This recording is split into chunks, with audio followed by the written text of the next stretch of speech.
नमस्कार, वंदे मातरम। मैं हूं श्यामगिरी। आप देख रहे हैं हमारा चैनल मुद्दा भारत का। मुद्दा भारत का यानी मुद्दा आपका। मुद्दा है महाराष्ट्र की राजनीति में, महाराष्ट्र के चुनाव का। जी हाँ, आगामी दिनों में महाराष्ट्र में चुनाव होने जा रहे हैं, लोकल बॉडी चुनाव यानी कि महानगर पालिका, नगर पालिका और नगर परिषद। तो ऐसे में जो है सभी पार्टियां तो एक्टिव हो गई है। खासकर उद्धव ठाकरे को लेकर काफ़ी गहमागहमी है। उद्धव ठाकरे को लेकर कभी कहा जा रहा है कि राज ठाकरे उनका साथ देने दोनों भाई एक साथ हो रहे हैं।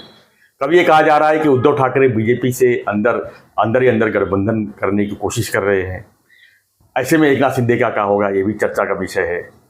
तो सवाल यही पैदा होता है कि आखिर में जो खासकर महानगर पालिका चुनाव है, बीएमसी का चुनाव है, मुंबई का चुनाव है, उस पर सबकी नज़र है कि उद्धव की जो बीएमसी की जो चुनाव की जो रणनीति है उसे कौन तोड़ेगी, उद्धव का साथ कौन देगा। एक सबसे बड़ा जो है सवाल उठ रहा है इस समय कि आखिर में उद्धव किसके साथ जा सकते हैं, उद्धव को साथ में कौन आ सकता है। मन से आएगी, कांग्रेस आएगी, एनसीपी आएगी, या अंदर से जो खबर है बीजेपी आएगी। ये चर्चा का विषय है। इसी पर हम जो है आज हम चर्चा करेंगे अपने वीडियो में। हमारे साथ में है सुभाष काले जी, राजनीतिक विशेषज्ञ जी हैं और सीनियर एडवोकेट भी हैं। हम इसे जानने की कोशिश करेंगे। काफ़ी अनुभवी है इनका राजनीतिक महाराष्ट्र में। तो हम इसे जानने की कोशिश यही करेंगे कि उद्धव के साथ कौन दे सकता है इस समय, क्योंकि उद्धव इस समय देखा जाए तो अलग अलग पड़े हुए हैं। कभी शरद पवार से जी के साथ अनबन चलता है, कभी उनका कांग्रेस साथ, तो इधर बीच जो है कुछ खास उनके साथ तालमेल नहीं रहा है। ऐसे में उद्धव का साथ कौन देगा, ये सबसे बड़ा सवाल है। सर, स्वागत है आपका हमारे चैनल में। क्या कहेंगे सर, इस समय उद्धव ठाकरे को लेकर काफ़ी गहमागहमी है महाराष्ट्र में। ऐसे में जो सवाल बन रहा है कि आखिर में उद्धव का साथ कौन देगा, तो क्या लगता है आपको? संजय राउत का जो हालांकि बड़बोलापन जो उनका रोज का भोंगा है, उससे तो लोग काफ़ी खफा हैं ही। आज भी उनकी से जो उनका जो किताब है उसको लेकर चर्चा भी है और उसको लेकर भी लोग सोच रहे आखिर में ऐसे हालत में उद्धव का साथ कौन देगा। पहली बात तो अक्टूबर नवंबर तक तो महापालिका, नगर पंचायत, जिला परिषद, ग्राम पंचायत, ये सब चुनाव आने वाले हैं। ये तो अभी तय है, तैयारी शुरू हो गई है। हाँ, तैयारी शुरू हुई है। ओबीसी रिजर्वेशन का मामला भी सुप्रीम कोर्ट ने सल्टा दिया है और इलेक्शन कमिश्नर को ऑर्डर्स भी दिए कि भाई 4 महीने के अंदर आप इलेक्शन लो, अगर एक्सटेंशन चाहिए तो मांग लो। इसका मतलब इलेक्शन आ रहा है, ये तो तय हो गया। अभी सवाल यह है कि आने वाली महापालिका के इलेक्शन, नगर पालिका, जिला परिषद के इलेक्शन में, जैसे अभी लोकसभा में महाविकास आघाड़ी और महायुति आमने सामने लड़े। यहाँ पर 3 पार्टियाँ थी, कांग्रेस के साथ शरद पवार की राष्ट्रवादी और उद्धव की शिवसेना। यहाँ पर 3 पार्टियाँ थी, बीजेपी के साथ एकनाथ शिंदे की शिवसेना और अजित पवार की राष्ट्रवादी। ये टोटल 2 डिवीजन थे। लेकिन महापालिका चुनाव उसके बाद लोकसभा में महाविकास आघाड़ी को अच्छे सीट्स मिले, लेकिन बराबर विधानसभा में पूरा उल्टा हो गया और महायुति को काफ़ी अच्छा यश मिला। तो अभी आने वाले चुनाव में अगर ये सब बैकग्राउंड के ऊपर देखते हैं तो आज ये परिस्थिति है कि महाराष्ट्र की सत्ता तो महायुति के हाथ में, वो सब तीनों पार्टी साथ में है। हो सकता है तीनों पार्टी साथ में चुनाव लड़े, एक अनुमान है। लेकिन ऑपोजिशन महाविकास आघाड़ी, जो कांग्रेस, राष्ट्रवादी शरद पवार और उद्धव ठाकरे, इनका कोई मेल एक दूसरे में तालमेल नहीं बैठ रहा है, बिल्कुल तालमेल नहीं है। शरद पवार कभी अजित पवार के साथ जाने की बात करते हैं, कहते हैं कि सुप्रिया सुळे और अजित दादा देख लेंगे, आपस में बैठकर निर्णय लेंगे। मतलब उनका रवैया कुछ और है। कांग्रेस तो कह रही है कि हम तो अपने ताकत पे खुद लड़ेंगे, हमको किसी की जरूरत नहीं है। कांग्रेस तो ये दबे जबान भी कह रही है कि शिवसेना की वजह से उनको नुकसान भी हुआ है। नुकसान होता है। उद्धव को साथ में लेना बोले तो उनका वोटर कम करना है, वोटिंग कम करना है, ऐसा इनका कहना है। तो ये ऐसे हालत में आज अगर हम देखते हैं तो सबसे बुरी हालत अगर किसकी है तो वो उद्धव साहब की है। 6 पार्टियों में 7 पार्टी, अगर मनसे को लेकर 7 पार्टियों में, यानी मनसे से भी ज्यादा, मनसे से भी ज्यादा।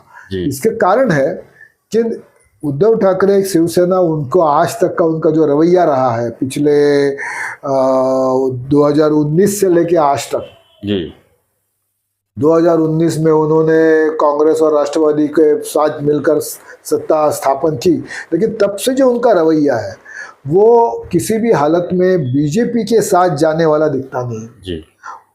उनका जो स्पोक्स पर्सन है संजय राउत, वो तो आए दिन अमित भाई को, नरेंद्र भाई को, अपने पंत प्रधान है या गृह मंत्री है, कुछ देखते नहीं है, बस गाली गलौज करते बैठे हैं।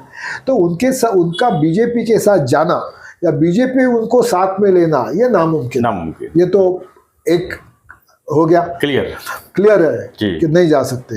एकनाथ शिंदे के साथ जाने का तो सवाल ही नहीं है, बिल्कुल, क्योंकि एकनाथ शिंदे और उद्धव ठाकरे साथ में आना ये भी नामुमकिन है, क्योंकि उनका एकनाथ शिंदे के बारे में भी वो हमेशा गाली गलौज करते रहते हैं, और एकनाथ शिंदे और उद्धव ठाकरे साथ में आकर महापालिका राजनीतिक दुश्मनी छोड़ दीजिए, तो पर्सनल दुश्मनी, हाँ ये अभी पर्सनल तक गया, इसके लिए वो उनके साथ भी नहीं जा सकते। रही बात अजित पवार की, अजित पवार तो उनको उद्धव ठाकरे को गिनता ही नहीं है और देखना उनके हिसाब से, हाँ उनके हिसाब से अगर अजित पवार को चुनाव लड़ना है किसी के साथ तो वो एकनाथ शिंदे महायुति में ही लड़ेंगे। महायुति के बाहर जाने के अजित पवार कोशिश भी नहीं करेंगे, और न उनका माइंडसेट उस तरीके का है कि महायुति के बाहर जाए। तो ये हो गई उद्धव ठाकरे की ये 3 पार्टियों के बारे में। रही बात कांग्रेस की, तो मैंने जैसे हमने अभी बोला कि कांग्रेस समझती है कि उद्धव ठाकरे के साथ जाना बोले तो आपने लोगों को नाराज करना, अपने वोटरों को नाराज करना और अपना नुकसान करवाना, इसलिए कांग्रेस भी उद्धव ठाकरे के साथ जाने के मनस्थिति में नहीं है और वो जाएगी भी नहीं। रही बात सिर्फ अभी शरद पवार की, और शरद पवार और उनकी राष्ट्रवादी ये और उद्धव ठाकरे ये दोनों साथ में अलायंस करके चुनाव लड़ सकते हैं, लेकिन क्या हो सकता है उद्धव ठाकरे ऐसे सोचते भी होंगे, लेकिन क्या शरद पवार ये सोचते हैं कि उद्धव ठाकरे के साथ अलायंस करके हम महापालिका चुनाव और जिला परिषद? पवार साहब ये सोचते होंगे कि अगर मुंबई में अलायंस करेंगे तो शायद कुछ फायदा उठा, क्योंकि एनसीपी का कोई वर्चस्व तो है ही नहीं शरद पवार जी का। क्या है, इलेक्शन पूरे महाराष्ट्र की होने वाली है, मुंबई पकड़ के नहीं बैठ सकते। अभी शरद पवार ये भी जानते हैं कि मुंबई में उनकी क्या ताकत है जी। उनकी मुंबई, उनका कंसंट्रेशन जो रहने वाला है वो पूरा पश्चिम महाराष्ट्र, विदर्भ, मराठवाड़ा, यहाँ की जिला परिषदें, पंचायत समितियाँ हैं, वहाँ पे उनका कंसंट्रेशन है। पुणे है, पुणे महापालिका है, बाकी पश्चिम महाराष्ट्र में जितने है, सांगली है, सोलापुर है, कोल्हापुर है, यहाँ पर उनका मुंबई से कोई लेना देना नहीं जी। ये तो मुंबई में इंटरेस्ट किसको है? बीजेपी, उद्धव ठाकरे और कांग्रेस जी, ये 3 को सबसे ज़्यादा इंटरेस्ट है। और एकनाथ शिंदे जिस तरीके से उनका जो काम चल रहा है पिछले कुछ दिनों, कई नगर सेवक मुंबई के, कई नेता, कई माजी आमदार ये आज उद्धव ठाकरे को छोड़कर एकनाथ शिंदे के साथ आ रहे हैं, और एकनाथ शिंदे मुंबई में अपनी धीरे धीरे ताकत बढ़ा रहे हैं, और वो काफ़ी हद तक सक्सेसफुल भी हुई है जी कि अपने मुंबई, क्योंकि अभी तक तो ऐसा बोल रहे थे, पत्रकार बोल रहे थे, राजकीय विश्लेषक बोल रहे थे कि नहीं मुंबई में तो उद्धव ठाकरे ही भारी है, एकनाथ शिंदे से ज़्यादा वो काफ़ी स्ट्रांग है वगैरह वगैरह। लेकिन अब धीरे धीरे भाषा बदलती जा रही है। अब एकनाथ शिंदे ने जिस तरीके से पिछले 2 साल से मुंबई के ऊपर काम किया हुआ है, जिस तरीके से लोगों को अपने साथ मिलाया है, तो एकनाथ शिंदे की पलड़ा उसका जो है वो भारी होते जा रहा है। और एकनाथ शिंदे का पलड़ा भारी होना मतलब उद्धव पांडे का पलड़ा नीचे जाना, ये तो तय है। जब स्ट्रांग जितना एकनाथ शिंदे स्ट्रांग होगा, ऐसे में उद्धव जी के सामने क्या राज ठाकरे विकल्प है? मैं उसी के ऊपर आने वाला था कि अभी ये सब हो गया, अभी बचा कौन? मन से। तो मन से और उद्धव, राज ठाकरे और उद्धव दोनों चचेरे भाई है। राज ठाकरे पार्टी, शिवसेना पार्टी बाला साहब जब जिंदा थे तब छोड़ के गए हैं जी, और वो उद्धव की वजह से गए हैं। ये कभी भूल नहीं सकते हम लोग, न तो राज ठाकरे भूल सकता है, न उद्धव ठाकरे भूल सकते हैं। और आज कितना भी बोलो, कितना भी मीडिया में चर्चा होने दो, कोई भी स्टेटमेंट करने दो राज ठाकरे को या उद्धव जी को, ये दोनों एक साथ आना नामुमकिन है। वो एक साथ आ ही नहीं सकते। सवाल ये पैदा होता है, अगर ये 2 पार्टियां एक साथ आती है तो उसका लीडर कौन? उद्धव ठाकरे लीडर होगा या राज ठाकरे लीडर होगा, और ये दोनों संयुक्त लीडरशिप तो दे नहीं सकते, क्योंकि उनको हर एक को अपना ईगो है, हर एक को अपना अपना ऐसा लगता है कि मैं ही ज़्यादा स्ट्रांग हूँ, मेरे ऊपर ही सब निर्भर रहेगा। तो इसीलिए ये दोनों कुछ भी हो, मनसे और उद्धव ठाकरे शिवसेना एक साथ आना नामुमकिन है, वो नहीं आ सकते। और राज ठाकरे को किसके साथ जाना है वो तय कर सकते हैं जी। हो सकता है कल बीजेपी और महायुति के साथ भी जा सकते हैं, हो सकता है कल राज ठाकरे शरद पवार के साथ भी जाते, उनका वो लोकसभा में उनके साथ थे, विधानसभा में इधर थे, तो उनका वो तो चलते रहते। लेकिन फिर सवाल ये भी होता है कि उस पूरे सिचुएशन में सबसे बुरी हालत अगर किसकी है, वो है उद्धव ठाकरे की। न घर का न घाट का, ऐसी उनकी हालत है।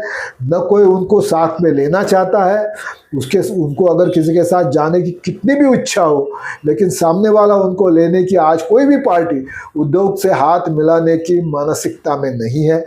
आने वाले चुनाव अगर उद्धव ठाकरे शिवसेना को अकेले ही लड़ने पड़ेंगे ऐसा दिख रहा है, और अकेले लड़ने के बाद जो नतीजा जो आने वाला है वो, इसके लिए कोई भविष्यवाणी करने की ज़रूरत नहीं है।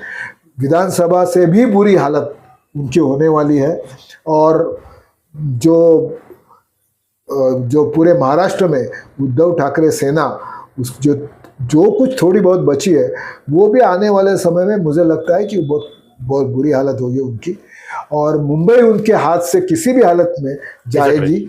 हो सकता है महायुति अपने कब्जे में मुंबई ले लेंगे, और मुंबई गई तो नेचुरली उद्धव ठाकरे फिनिश। धन्यवाद सर जानकारी के लिए।